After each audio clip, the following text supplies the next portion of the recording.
Yo, what is going on, everybody? Wally here, back at you with another video. And in today's video, I'm kind of sick. It's kind of why I haven't been online recently, so my bad for that.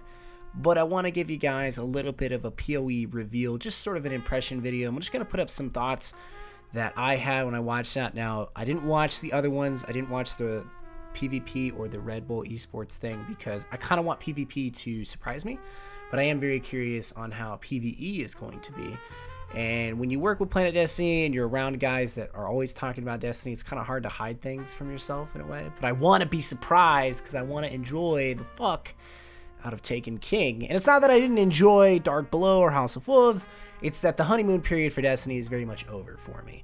So now I want to get hyped up, but I want to do it my way, you know, keep it real.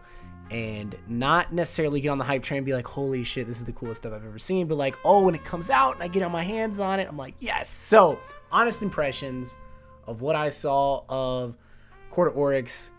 Or at least not, it wasn't really necessarily the raid. It was more or less the public events and the Dreadnaught. It was the Dreadnaught reveal. We haven't seen Court of Oryx yet. I will say that the raid encounter or the pre-encounter before the raid, whatever it is, the trials encounter, looks like a reskin PoE. Now, this is not necessarily a bad thing because I personally enjoyed PoE. I thought PoE was a good take on what PvE could be in the future, and it was a good step in the right direction. If you can't tell, Bungie likes to take things that they've done in the past and sort of modify them for the future. So it's a constant learning process for them. So while they're sort of behind when you compare it to World of Warcraft and other games like that, they are taking the right steps forward in a lot of these instances. That is awesome. So you saw bosses with new mechanics. Some of them had sort of the old mechanics, you know, like, oh, this guy changes shields and you have to kill him. Like, we saw that in PoE. But what you didn't see is an enemy that you had to use a Thrall's explosion to take down a shield. And that's an interesting mechanic. That's very WoW-esque. Now, I know a lot of people don't like comparing Destiny to WoW, but I'm sorry, at the end of the day, WoW is arguably one of the most successful MMOs of all time. And I'm okay with Bungie going in and taking a couple plays out of their playbook because there's a reason that game has 7 million players. Now, it used to have 12, whatever, and it's obviously hit a bit of a rut. But when you've been out for 10 plus years and you're still kicking, making dough, I think then at that point you can sort of talk shit to people who don't believe. But I am an old school World of Warcraft player, so I love mechanics like that. I think mechanics like that are fun. I like where that direction is going. What I did not like, though, is that they're reusing bosses. Now, this is the thing that's always irritated me, that if you're going to introduce mechanics, don't get lazy and start to be like, okay, you get this guy tier 1, but now we go to tier 2. It's the same bosses, but more of them. It's like, come on, man. Like, make tier 1, tier 2 completely separate from each other. Don't give us the same fucking bosses.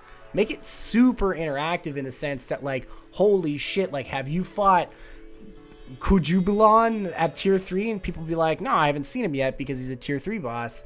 And the people still on tier 1, tier 2 would be like, no, I've actually played him tier 1 and, you know, he's hella easy. I can't imagine him being that difficult in tier 3. Now, obviously, that's not exactly how it's going to work. But if they're going to reuse bosses and stuff like that and modify their mechanics, it's sort of how World of Warcraft does Mythic mode, or I don't even know if they call it that now, but that's sort of the idea, right? It's the same bosses, same sort of encounters. They have more health. They have new mechanics. You got to react quicker. There's a DPS timer. All this cool shit gets in the way. At the end of the day, it's a very nice step moving forward. But again, I'm a huge stickler on reusing content. And so far, and I want to make this very clear, with the Taken, you're not fighting new enemies. You're fighting reskinned enemies with new abilities. And you can call them the Taken and be like, yes, they're the Taken. Yeah, they have been taken straight out of Destiny and put back in, if that's what they're going to be called. And I'm not trying to be a hater. You guys, I think, know me long enough now that I am very honest with a lot of things. I'm hypercritical of games that I love. And I'm not going to sit there and apologize for Bungie and be like, oh. But at the same time, I'm not going to turn this channel into some channels out there on YouTube where they just berate and Bungie for every single thing they've done. At the end of the day, I thought it was a good reveal. It seems sort of awkward, though. You know, I'm not trying to take shots at streamers or YouTubers there, but it seemed like a lot of what they were doing obviously was very pre-scripted.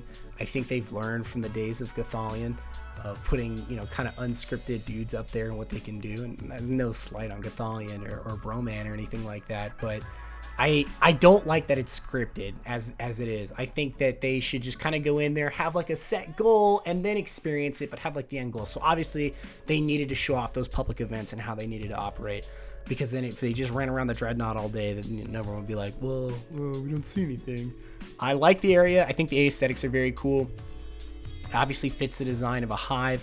They sold a bit of the cutscene. It was a Twitch exclusive. I guess that's Bungie's take on trying to get more people to watch. I mean, hey, that's not really my place to say, but I think overall it was a very good presentation.